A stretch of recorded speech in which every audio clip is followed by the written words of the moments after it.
dad, yma mae dy blant yn cyfarfod gyda'i gilydd a chyda thi.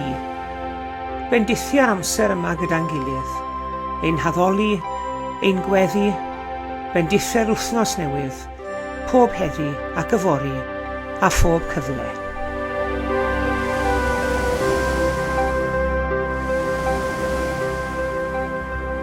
Bore da iawn i chi gyd a chroeso cynnes iawn i chi roedfa.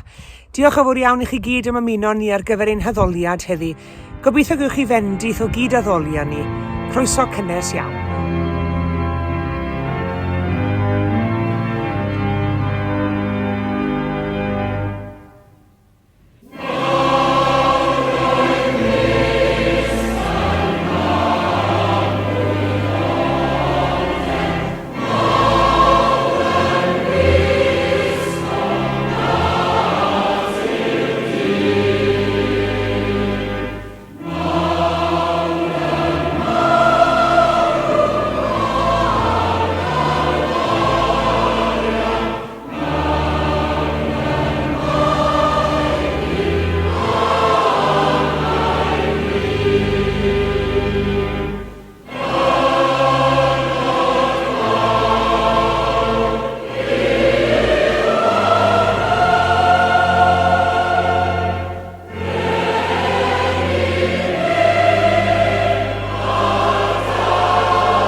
Genesis pennod 26. Dyma Isac yn hau had ar y tir y flwyddyn honno, a chafodd gnwd oedd ganwaith cyment yn ôl. Roedd yr arglwydd yn ei fendithio. Roedd yn ddyn llwyddiannus iawn, a daeth yn gyfoethog dros ben. Roedd ganddo gymaint o ddefaid a gwartheg a gweision, nes bod y Philistiaid yn genfigennus ohono. Felly, dyma'r Philistiaid yn llenwi'r Pedewe dŵr i gyd gyda ffrydd. Y Pedewe oedd wedi cael eu cloddio gan weision Abram pam oedd Abram yn dal yn fyw. A dyma Abimelech yn dweud wrth Isac, ti'n llawer cryfach na ni bellach, felly rhaid i ti adael ein gwlad ni. Felly, dyma Isaac yn mynd ac yn gwersylla wrth wadi Gerar. Roedd Isaac wedi ail-agor y padewed dŵr gafodd ei cloddio pam oedd Abraham yn fyw. Yr rhai oedd y Philistiaid wedi llenwi ar ôl i Abraham farw, a galwodd nhw wrth yr enwau roddodd ei dad iddyn nhw'n wreiddiol. Ond pan aeth gweision Isaac ati i gloddio padewau yn y dyffryn, dyma nhw'n darganfod ffynon lle roedd dŵr glân yn llifo drwy'r adeg. Ond dechreuodd bugeiliad Gerar ddadle a gweision Isaac. Ni bu ar dŵr, medden nhw. Felly galwodd Isaac y ffynon yn Esec, am ei bod nhw wedi ffrio gydag e. Dyma nhw'n cloddio padew arall ac roedd dadle am hwnnw hefyd. Felly galwodd Isaac hwnnw yn Sitna. Symudodd yn ei flaen a chloddio padew arall, a fuodd dim dadle am hwnnw. Felly galwodd y padew hwnnw yn Rehoboth. Mae'r arglwydd wedi rhoi digon o le i ni, a byddwn yn llwyddo yn y wlad, meddai.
Mae llyfrgell Llybati San Steffan, Westminster Abbey, wedi benthu copi o'r Beibl cyntaf ar graffwyd yn y Gymraeg i Eglwys Gadeiriol Tri Ddewi.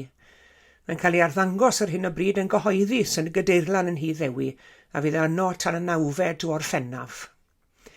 Cyflwynwyd y Beibl hwn i Lyfrgell y Bati San Steffan gan William Morgan ei hun, nôl yn y flwyddyn 1588. Oedd cyfieithu'r Beibl i'r Gymraeg yn 1588 yn allweddol. Oedd dod yr ysgrythur i'r bobl mewn iaith o'n nhw'n ei ddeall yn gwbl allweddol. Ac yng Nghymru'r 11 ganrif ar 15, roedd dod yr ysgrythur i'r bobl mewn iaith o'n nhw'n ei ddeall yn golygu y Gymraeg yn hytrach na'r Saesneg. Datganodd y Frenhines Elizabeth y Cynta a dylai fod Beibl yn Gymraeg ym mhob pentre yng Nghymru. Rhoddwyd William Morgan yn gyfrifol i ddod â'r gwahanol lyfrau presennol o'r Beibl a oedd eisoes wedi cyfieithu'r Gymraeg at ei gilydd i greu fersiwn gydnabyddedig safonol o'r Gymraeg ysgrifenedig. Yna argraffwyd a dosbarthwyd tua 900 o gopïau i eglwysu ledled Cymru. Cynhyrchwyd y llyfr yn Llundain gan Christopher Baker a oedd yn dal y drwydded frenhinol i argraffu Beiblau. I oruchwilio'r prosiect, arhosodd yr esgob William Morgan gyda'i ffrind o Ogledd Cymru, Gabriel Goodman, a oedd yn ddeon San Steffan, a chyflwynodd Morgan gopi, falle'r cynta oddi ar y wasg, i Lyfrgell y Bati San Steffan, gan ychwanegu ar ysbryd Lladin yn cofnodi'r rhodd i'r dudalen deitl. Ond yn eironig iawn, yn ogystal â chroesawu Beibl William Morgan ôl i Gymru yr wythnos hon, i ni hefyd wedi croesawu copi unigryw o Beibl Thomas Cromwell, sef yr argraffiad awdurdodedig cynta'n Saesneg, a mae hwnnw'n cael ei arddangos ar y cyd a chopi brenin Harri'r VIII am y tro cynta mewn bron i 500 mlynedd, ac ym le? Wel, yn y Llyfrgell Genedlaethol yma yn Aberystwyth.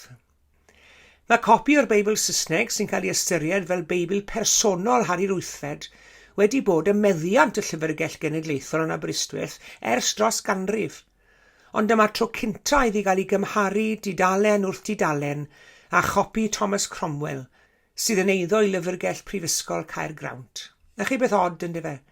Beibl yn perthyn i Gymru ar ymweliad â Chymru o Loegr, a Beibl o Loegr ar ymweliad â Chymru. Dwy stori digon cyffroes, ynglŷn ag air ddarganfod yr hen Beiblau a'i hanes. Ac onid oes arnom angen ail ddarganfod gair Duw arno ni fel cenedl. Mae yna stori yn yr Hen Testament am Isaac, ac Isaac yn gorfod dionc rhag yr eiftied, ac yn dianc i ardal y gelwir heddi yn Gaza Strip. Ac ni'n clywed digon am yr ardal honno ar hyn o bryd am yr ysymau anghywir wrth gwrs. Ac oedd Isaac yn gwybod fod ei dad Abraham wedi bod yno i flaen e. A thrawdd Abraham yno, fe agorodd Abraham bydewau, pits, pyllau neu ffynhonnau. Ond wedi cyrraedd yr ardal honno, fe werodd Isaac bod y Philistiaid wedi llenwi'r pedewau a ffrydd. A bu rhaid Isaac ail agor y pedewau i gyd. Oedd e'n gorfod symud pridd a chlai a cherrig. Yr rheswm y gwnaeth Isaac hynny yw ail agor y pedewau, oedd achos oedd y pedewau hyn yn angenreidiol i fywyd. Yn y pedewau hyn yr oedd dŵr, a fedre neb a byw heb ddŵr. A felly hefyd, mae rhaid i ni, fel Cristnogion, symud rhyw bethau wy'n credu, mwyn ail ddarganfod y Beibl. Ail ddarganfod gair Duw, sydd hefyd yn angenreidiol i'n bywydau ni. Bu rhaid i Isaac ail ddarganfod y pedewau, a'r unig ffordd ymlaen i ni fel Cristnogion y ganrif hon yw ein bod ni'n mynd ati hefyd i ail ddarganfod y Beibl, i ail ddarganfod yr hyn sy'n gwbl angenreidiol i'n bywydau ni. Gadewch i ni fentro felly. Yn gyntaf, onid oes angen i ni ail ddarganfod awdur y Beibl. Wrth i ni brynu llyfr, i ni'n cymryd lot o bethau mewn i ystyriaeth yn dyn ni. Mae rhai yn licio lliw y clawr. Fel y wraig honno, aeth i siop lyfrau a gofyn am 2 drodfedd o lyfrau glas mwyn matcho'r curtains. Fel rhai ohono ni wedyn yn ffansio'r teitl, ond mae yna beryg yn hyn hefyd, cofiwch chi. Fe ath rhyw ffarmwr i mewn i siop lyfrau ryw dro a ffansio llyfr ar teitl Plannu Coed, oherwydd roedd diddordeb mawr ganddo fe ym mhlannu coed. ond fe gafodd e dipyn o sioc wedi dychwelu gytre, ac yn agor y llyfr a gweld mai Plannu Coed oedd teitl cyfrol o bregethau elfed. Ond yna mae'r rhai ohonon ni'n prynu llyfr oherwydd yr awdur. Mae'r Beibl yn lyfr yn gyfrol o lyfrau yn yr Hen Testament ac awdur i bob un, ac eto, nid nhw yw'r awduron mewn gwirionedd. Nid cofiant sydd gyda ni fan hyn, ond hunan gofiant. Nid biography, ond autobiography. Nid llyfr am ddyn a'i ymchwil am dduw ydy'r Beibl, ond llyfr am dduw a'i ymchwil am ddyn. Hynny yw, nid llyfr sy'n dweud am dduw ydy'r Beibl, ond llyfr lle mae Duw yn dweud amdano'i hun. Nid gwaith unrhyw un sydd yn arwain addoliad, unrhyw un sy'n mynd i bilpit yw dweud am dduw. Duw sy'n dweud amdano'i hun trwy'r person sydd yn arwain yr addoliad. Dyna paham bod arwain addoliad yn gyfrifoldeb mor arswydus o fawr a phwysig. Mae pregethu gair Duw yn bwysig, oherwydd trwy'r arweinydd y mae Duw yn siarad â'i bobl. Yn yr Hen Testament, y llefarodd Duw trwy'r tadau a'r proffwydi. Yn yr Hen Testament, darlledu brodcasto mae Duw yn gwneud. Ond yn y Testament Newydd mae Duw yn telefeiso drwy ei fab Iesu Grist. Duw Abraham, Duw Isaac, Duw Jacob, Duw a thad ein harglwydd Iesu Grist, fe yw awdur y Beibl. Angen i ni ailddarganfod yr awdur hwnnw. Wedi ailddarganfod awdur y Beibl, mae'n alwad arno ni hefyd i ailddarganfod awdurdod y Beibl. I ni fel Protestaniad nid rhyw ddelwau, na rhyw addurniadau, na rhyw allor uchel sydd yn ein mannau addoli ni, ond dim ond Beibl a phwlpit. Pam gerwch chi mewn i gapel, yr hyn sydd yn ganolog i'r adeilad hwnnw, i'r pwlpit a'r Beibl ar y pwlpit, a'r Beibl hwnnw yn Feibl yn agored. A'r Beibl agored hwnnw yn arwydd o'n rhyddid ni ddarllen y Beibl, ond hefyd yn arwydd o awdurdod y Beibl ar ein bywydau ni fel Cristnogion. Yn arwydd o'r unig awdurdod i ni ar y faterion ffydd a threfn yw awdurdod gair Duw. Mae yna ddau fath o awdurdod yn does e. Mae yna awdurdod allanol ac mae yna awdurdod mewnol. Enghraifft o awdurdod allanol yw awdurdod y gyfraith, awdurdod plismon er enghraifft. Pan fydd plismon yn codi fraich fel arwydd i ni stopo, wel i ni stopo. Gwai ni os anwybyddwn ni'r awdurdod hwnnw. Enghraifft o awdurdod mewnol yw awdurdod ein cydwybod ni, awdurdod gwybodaeth a phrofiad. Ond beth yw awdurdod y Beibl? Wel, mae'r awdurdod hwn yn awdurdod allanol, p'un ni'n barod i gydnabod hynny neu beidio, ond mae yn awdurdod mewnol hefyd. Pan i ni'n gadael i'r gair allanol dreiddio i mewn i'n meddyliau ni a dod yn rhan ohono ni, mae e fel rhyw fath o X-ray yn dywe, a thair o mewn fo megis tân. Myfyriwr yr un o golegau America yn dal y Beibl yn ei law ac yn gofyn i'w athro, "Do you believe that this is the word of God?" A medde'r athro, "When you hold it, no, but when it holds you, it is." A fanna mae awdurdod y Beibl. Fanna, pryd mae gair Duw yn cydio yno ni. Pryd mae gair Duw yn gafel yno ni. Ac i awdurdod y gair hwnnw mae Cristnogion ar hyd y canrifoedd wedi plygu. A'r gair yw Iesu Grist, y gair a ddath yn gnawd, ac a drigodd yn ein plith yn llawn gras a gwirionedd.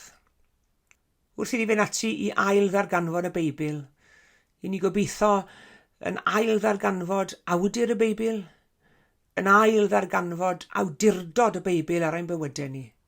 Ac yn olaf, ail ddarganfod amcan y Beibl hefyd. Wrth gloi y fenil mae Ioan yn dweud fan hyn, y pethau hyn ysgrifennwyd mwyn i chi gredu mae Iesu yw'r Meseia, mab y Duw byw, ac mwyn i chi drwy gredu gael bywyd yn ei enw ef. A dyna yw amcan y Beibl.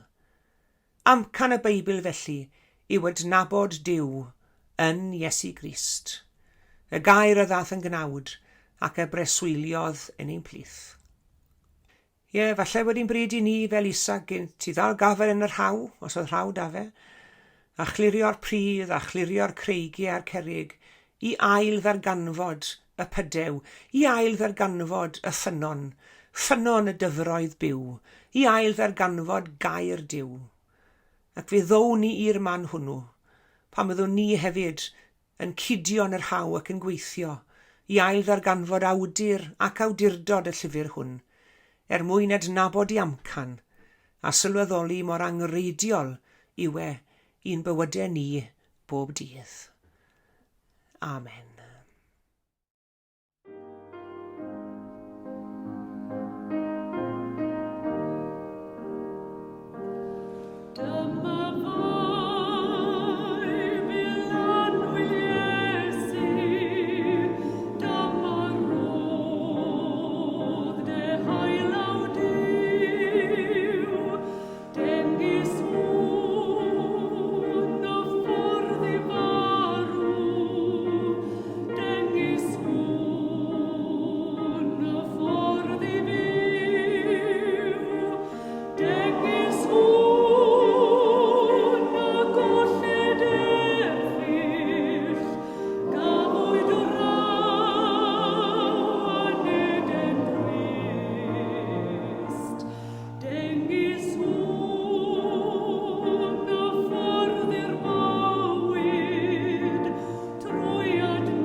Gweddiwn. Diolchwn i ti o Dduw Tad am gyfle newydd i blygu mewn gweddi gyda frondi. I ni yn sylweddoli bod modd i ni droi ata ti a siarad â thi ar unrhyw adeg a than unrhyw amgylchiad. A diolchwn i ti am gyfrwng mor hawdd, mor syml ac mor effeithiol a gweddi. Ond heddi arglwydd i ni'n plygu gyda frondi fel cynulleidfa, cyn ni am ddiolch i ti am gwmni'n gilydd drwy'r cyfrwng digidol hwn.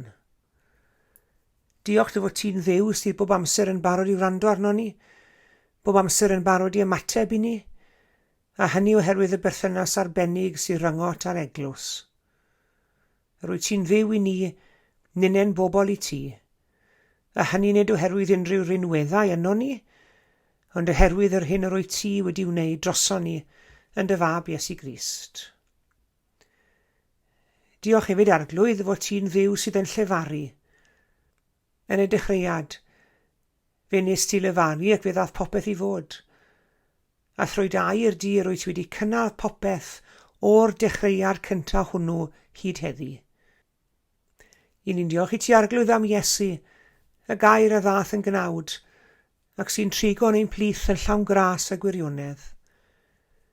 Diolch i ti am y geiriau sy'n dwyn tystiolaeth i'r gair a ddath yn gnawd.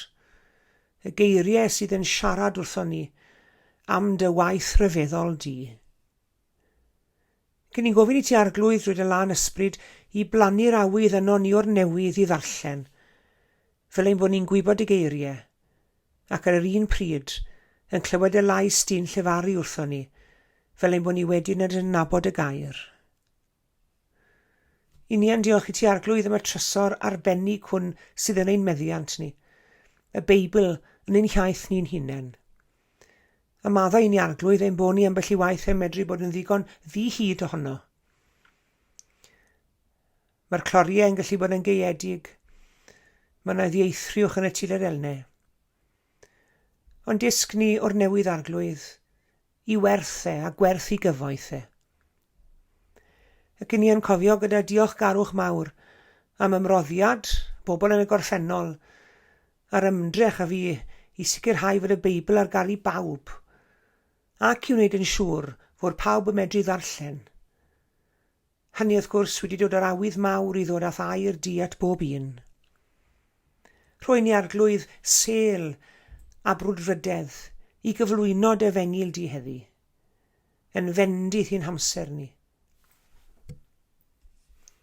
Cliw ein gweddi felly arglwydd, yn enw Iesu Grist, a'n dysgodd wrthweddio i ddweud gyda'n gilydd, ein tad, yr hwnnwyt yn y nefoedd, sancteiddiau'r dy enw, diled y deyrnas, gwneler dy ewyllus, megis yn y nef, felly ar y ddeiar hefyd.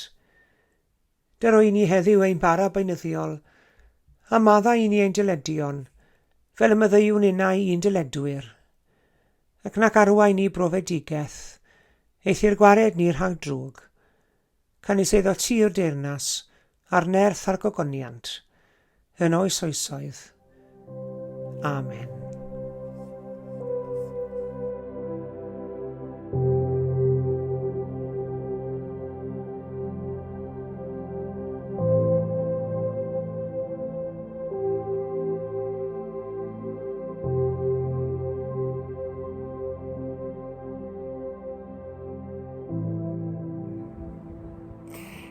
Diolch yn fawr iawn i chi gyd am eich cwmni yn yr oedfa heddi.